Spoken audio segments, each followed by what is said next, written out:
Mahar Gold Beats.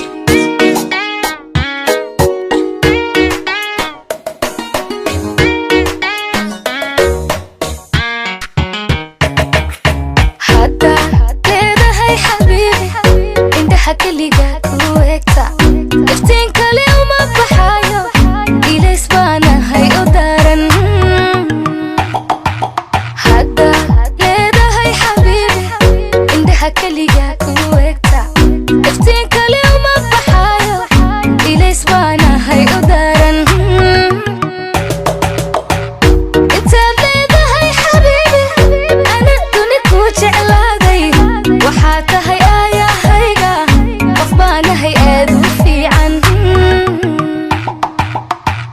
intaad leedahay xabiibi ana duni ku jeclaaday waxaa tahay aayahayga qof baanahay aad u fiican ku aaminahayga oohin wadnaha ahayga siinin astamaha nolol xumay